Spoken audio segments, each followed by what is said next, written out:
como decíamos, pues eso, la polarización o buscar que algo es bueno para todo el mundo, pues en nutrición y en cualquier ámbito de la salud ya vemos que no es muy buena idea.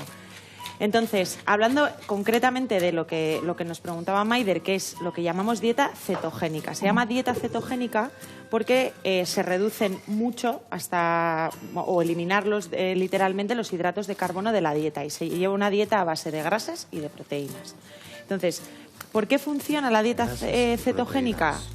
Funciona en el sentido de para perder peso. Pues porque nuestro principal combustible de energía son los hidratos de carbono. Y tenemos, lo mismo que tenemos reservas de grasa, tenemos reservas de hidrato de carbono, que se llama glucógeno, se almacena en forma de glucógeno. Entonces, cuando nosotros no consumimos hidrato de carbono, se acaban esas reservas de glucógeno y el cuerpo tiene otras vías para conseguir energía. Una de esas vías es crear a partir de las grasas cuerpos cetónicos. Entonces, estos cuerpos cetónicos sirven de sustrato de energía pues para el cuerpo humano. Entonces, pues por eso el cuerpo humano se adapta muy fácil a ambientes diferentes. Si no, imagínate cómo vivirían los esquimales, que hablábamos el otro día, los inuit, que no ven una verdura en su vida, o yo qué sé, otras poblaciones que viven en climas más extremos donde no hay tanta verdura, fruta, etcétera. ¿Qué es lo que ocurre o cuáles son los pros y los contras de una dieta cetogénica? Los contras, pues que evidentemente mantenerlo en el tiempo o hacerlo un estilo de vida a mí me resulta poco sostenible porque tened en cuenta que estamos eliminando no solo los cereales, las legumbres, sino también estamos eliminando casi toda la fruta, casi toda la verdura. Entonces es muy difícil que llevemos una dieta, por ejemplo, rica en fibra, rica en vitaminas y minerales si no la suplementamos.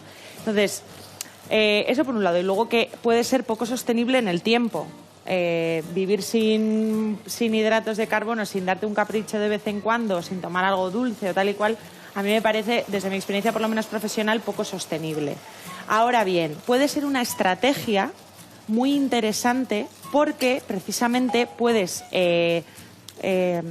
comer en abundancia y sin límite alimentos que en las recomendaciones tradicionales pues no se suelen tomar. Pues como decía, por ejemplo, Maider, una tabla de quesos.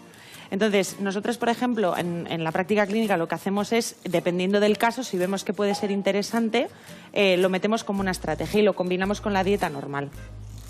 Y eso te saca un poco de la rutina y si tienes que perder mucho peso, pues puede ser hasta interesante.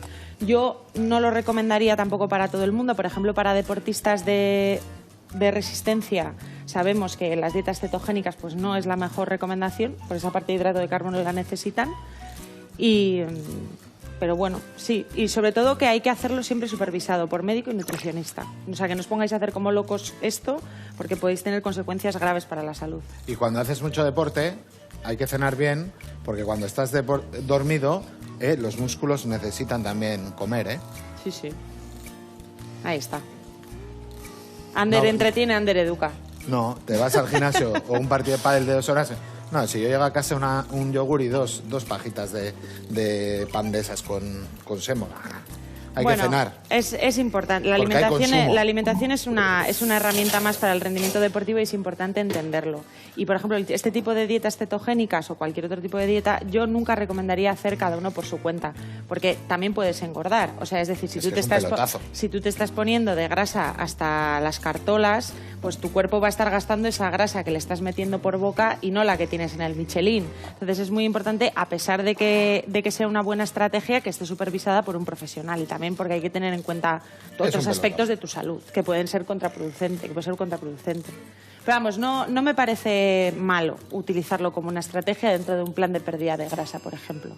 Bueno, vamos a profundizar un poquito más en esto de la dieta cetogénica y vamos a ver qué cosas sí podríamos comer y cuáles no. Como os decía, la estrategia de la dieta cetogénica es acabar en cetosis, que no en cetoacidosis, que esto la gente a veces lo confunde. Cetoacidosis no es saludable y cetosis, bueno, se puede sostener en el tiempo y no pasa nada. Son dos cosas diferentes. Entonces, es una dieta alta en grasas y en proteínas. Normalmente se suele decir que no hay que superar los 20 gramos de hidrato de carbono al día para no salir de la cetosis. Grasas y proteínas. Eso es. Entonces, hemos traído diferentes alimentos y vamos a clasificarlos según este criterio en permitido o no permitido, o prohibido, ¿vale? Frutos secos y semillas, ¿estarían permitidos o prohibidos? ¿Tú qué crees? Tienen grasa. O sea, sí. Muy bien. Yo me pasa muchas veces que no sé dónde encajarlos. Bueno, sigue. Porque son mezclas de muchas cosas, pero los frutos secos y las semillas en general lo que más tienen es proteína y grasa. Tienen muy poquito hidrato de carbono y el hidrato de carbono que contiene además es fibra, que dicho finamente como le gusta a mi directora, según entra sale. ¿Huevos? Proteína. Y grasa, muy bien. ¿La patata? Hidrato de carbono. O sea que no. En general se recomienda consumir, o sea, se pueden consumir pocas verduras y se recomiendan aquellas que sean más bajas en hidrato. Por ejemplo, las de hoja verde. Pues, por ejemplo, espárragos, la lechuga, las endivias, todo ese tipo de cosas. Para mí es uno de los grandes hándicaps mantenidos en el tiempo de la dieta cetogénica porque, claro, al eliminar estos alimentos que son tan ricos en nutrientes... Como una bola, ¿eh? No, pero ¿sabes qué pasa? ¿Sabes por qué funciona muy bien? Porque te sacias. Te sacias mogollón. Llega un momento que yo todo lo que pongo en consulta lo pruebo, y yo hice, y te sacias muchísimo. Llega un momento que te sacias por diferentes vías. Una, porque estás hasta las narices, acabas hasta cansado de comer queso. Yo acabé cansada de comer queso, o sea, para que te hagas una idea. El queso, pues como ya os lo he adelantado, pues sí, está permitido. El pescado azul, ya hemos dicho antes que también. La carne fresca... No. ¿Por qué? O sea, sí, proteína. Sí, ¿no? Claro, es proteína. Sí. ¿El pan? No. No. Y las legumbres, aunque son buena fuente de proteína, son muy buena fuente también de hidrato de carbono. Así que quedaría un poco así. También es importante, vamos a presuponer que si estáis haciendo dieta o estrategia cetogénica, lo estáis haciendo... O sea, ¿no tiene nada de verdura esa dieta? Muy poco, muy poco. Hostia. Piensa que para más o menos tendrías que tomar un máximo de 20 gramos de hidrato de carbono al día. Y eso son pues 1 a 2 piezas de fruta al día. Y sin contar verduras, sin contar nada. Entonces, en ese sentido es complicado. Lo que pasa es que luego puedes comer mucho de otras cosas que te van a saciar.